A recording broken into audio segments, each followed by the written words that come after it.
شران یہ بے اصل ہے، اس کی کوئی حقیقت نہیں ہے۔ اس ویڈیو سے بنانے والوں اس والے صاحب سے میرے چند سوالات ہیں وہ پیش کر رہا ہوں۔ پہلا سوال یہ ہے، قرآن، سنت اور فقہ حنفی کی روشنی میں ایک نظیر پیش کریں، بلا وجہ عوام کو گمراہ کرنے کی کوشش نہ کریں۔ بسم اللہ الرحمن الرحیم۔ میں مفتی طارق محمود آپ سے مخاطب ہوں۔ اس وقت ایک وبا نے پورے عالم کو گھیر کر رکھا ہے، اور بالخصوص ہندوستان میں تو کورونا وائرس نے ایک انتہائی تشویشناک صورتحال اختیار کر لی ہے۔ اس ساری صورتحال میں ہم مسلمانوں کا ایمان ہے کہ اس دنیا میں جو کچھ ہوتا ہے وہ اللہ کی مشیت اور اللہ کی چاہت کی وجہ سے ہوتا ہے۔ اب ہمیں اس صورتحال میں بھی دیکھنا ہے کہ اس صورتحال میں قرآن ہم سے کیا کہتا ہے۔ قرآن کریم کی سورۃ الشورى آیت نمبر 30 میں اللہ تعالیٰ ارشاد فرماتے ہیں، وَمَا أَصَابَكُم مِّن مُّصِيبَةٍ فَبِمَا كَسَبَتْ أَيْدِيكُمْ، کہ جو بھی مصیبت تمہیں پہنچتی ہے وہ تمہارے اپنے اعمال کا نتیجہ ہوتی ہے۔ سنن ابن ماجہ شریف کی حدیث نمبر 1332 ہے کہ حضرت عبداللہ ابن عمر رضی اللہ تعالیٰ عنہ ارشاد فرماتے ہیں کہ رسول اللہ صلی اللہ علیہ وسلم نے فرمایا کہ جب تمہارے اندر 5 چیزیں پیدا ہو جائیں اور ان 5 چیزوں سے میں اللہ کی پناہ مانگتا ہوں۔ اس میں پہلی چیز فرمایا کہ جب تمہارے اندر فحاشی عام ہو جائے، عریانی عام ہو جائے، تو طاعون اور ایسی ایسی بیماریاں پیدا ہوں گی جو پہلو میں نہیں تھی۔ اور دوسری بات فرمائی کہ جب مالوں کی زکوٰۃ ادا نہیں کی جائے گی تو اللہ تعالیٰ بارش کو روک دیں گے، اور اگر یہ چوپائے اور جانور نہ ہوتے تو اللہ کبھی بھی بارش نہ برساتے۔ اس کے علاوہ اور بھی 3 وجوہات حدیث میں آئی ہیں۔ تو یہاں ہمارے لیے قابل غور یہ ہے کہ حدیث میں آ رہا ہے کہ جب فحاشی عام ہونے لگتی ہے تو طاعون اور ایسی ایسی بیماریاں پیدا ہوتی ہیں جو پہلو میں نہ تھی۔ جو کورونا وائرس پھیل رہا ہے اس کی بھی ایک جو بنیادی وجہ اور جو اس کا سبب ہے وہ ہمارے فرائض میں کوتاہی کرنا ہے، نمازیں ادا نہ کرنا ہے، روزوں میں سستیاں کرنا ہے، زکوٰۃ ادا نہ کرنا ہے، اور اسی طرح سے گناہوں میں مبتلا ہو جانا ہے، میوزک کا عام ہونا ہے، بدکاری کا عام ہونا ہے، زنا کا عام ہونا ہے، نشہ، ڈرگس، افیون، بھانگ، چرس، ان سب چیزوں میں ملوث ہونا ہے۔ یہ سب وہ وجوہات ہیں جن وجوہات کی وجہ سے ہمارے لیے یہ ایک وبائی مرض ایک جان لیوا ثابت ہو رہا ہے۔ سب سے پہلے ہمارے اوپر یہ چیز لازم ہوتی ہے کہ ہم سب ان چیزوں سے توبہ کریں اور ایک اللہ کی بارگاہ کی جانب رجوع کریں، اور اپنے ان گناہوں سے جو گزشتہ زندگی میں کیے ان پر شرمندہ ہوں، اور آئندہ کے لیے عزم کریں کہ آئندہ دوبارہ ہم اس قسم کے گناہ نہیں کریں گے۔ پھر دوسرا کام یہ فرمایا، حدیث میں آتا ہے کہ الصدقۃ ترد البلاء، کہ صدقہ مصیبت کو ٹال دیتا ہے، اور ایک حدیث میں آتا ہے الصدقۃ تطفئ غضب الرب، کہ صدقے کی وجہ سے رب کا غضب ٹھنڈا پڑ جاتا ہے۔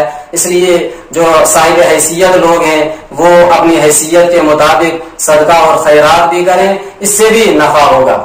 اور اس وقت جو میں آپ سے مخاطب ہوں وہ ایک خاص وجہ سے ہے، وہ یہ ہے کہ سوشل میڈیا پہ ایک ویڈیو وائرل ہوئی ہے جس نے عوام میں ایک تشویش کی صورت پیدا کر دی ہے کہ کوئی صاحب یہ کہہ رہے ہیں کہ ہر شخص، ہر فرد کی جانب سے، بچے، بزرگ، جوان کی جانب سے، اور اسی طرح سے جانوروں کی جانب سے بھی، مرغے مرغیوں کی جانب سے، گائے بھینسوں کی جانب سے 11 روپے کے حساب سے صدقہ ڈالیں، اور یہ صدقہ لازم اور ضروری ہے، اور پھر اس کو دریا یا کسی آبی جگہ کے پاس پکائیں اور کھلائیں، اور جو بچ جائے تو وہیں دریا وغیرہ میں بہا دیں، اس کو گھر لے جانے کی اجازت نہیں ہے۔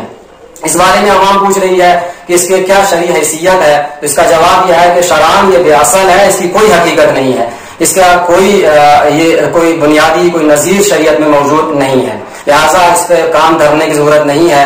وادی کشمیر کی ایک مشہور علمی شخصیت حضرت مفتی سید محمد اسحاق نازکی صاحب نے بھی فرمایا کہ یہ بے اصل اعلان ہے، اس کی جانب توجہ نہ دی جائے۔ اس ویڈیو سے بنانے والوں اس والے صاحب سے میرے چند سوالات ہیں وہ پیش کر رہا ہوں۔ پہلا سوال یہ ہے، جو صدقہ آپ بتا رہے ہیں 11 کے حساب سے، یہ صدقہ واجبہ ہے یا نافلہ ہے؟ اور جیسا کہ آپ بتا رہے ہیں کہ لازم اور ضروری ہے، تو اس سے یوں لگتا ہے کہ یہ واجبہ ہے، جبکہ صدقہ واجبہ زکوٰۃ، عشر اور فطرانہ نظر وغیرہ ہوتی ہے۔ تو آپ بتائیں کہ آپ نے جو صدقہ بتایا یہ کس کیٹیگری کا ہے، کس قسم کا ہے؟ دوسرا سوال میرا یہ ہے کہ شریعت نے کہیں بھی یہ نہیں کہا کہ جانوروں کی جانب سے، گائے بھینسوں کی جانب سے جو ہے صدقہ نکالیں. شریعت نے جانوروں کی ایک مقدار پہ 5 اونٹ ہوں تو اس صورت میں، اور گائے بھینس جب 30 ہوں تو اس صورت میں، اور جب بھیڑ بکریاں 40 ہوں تو اس صورت میں زکات لازم کی ہے. اس سے کم پر تو زکات بھی شریعت نے لازم نہیں کی ہے. تو آپ نے جو ہر ایک کی جانب سے 11-11 روپے کا صدقہ لازم و ضروری کرا دیا، یہ آپ نے کہاں سے اخذ کیا؟ یہ شریعت کی کون سی ایسی حدیث ہے، قرآن میں کہاں حکم ہے یا سنت میں کہاں اس کا ثبوت ہے، وہ آپ بتا دیں. اور تیسرا سوال آپ سے یہ ہے کہ آپ نے کہا کہ مرغے اور مرغیوں کی جانب سے بھی نکالا جائے. تو آپ سے سوال یہ ہے کہ مرغے اور مرغیوں کی جانب سے اس طرح کے صدقہ نکالنے کی شریعت میں کوئی نظیر کو بتائیں، قرآن سنت فقہ حنفی کی روشنی میں جواب دیں.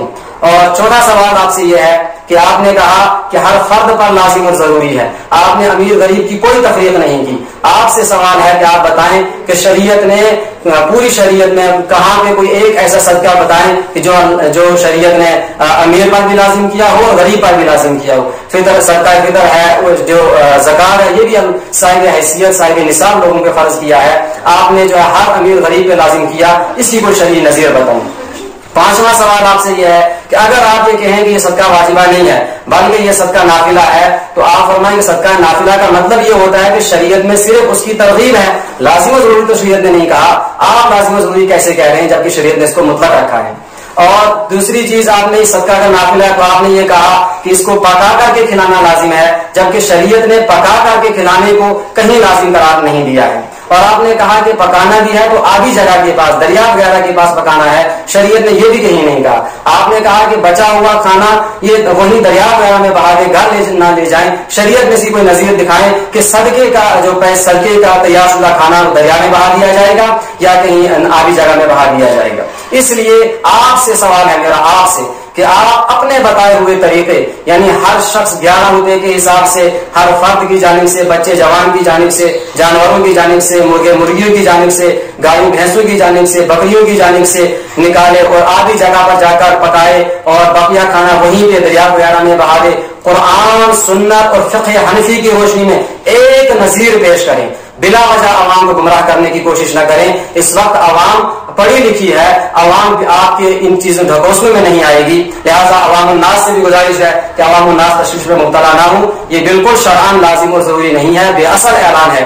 اس قسم کی چیزوں پر بالکل توجہ نہ دی جائے. اللہ ساری امت کو ہدایت دے، مسلک حق، مسلک اہل سنت والجماعت پر ثابت قدم رہنے اور اس پر چلنے کی توفیق عطا فرمائے. آمین. وما علینا الا البلاغ المبین.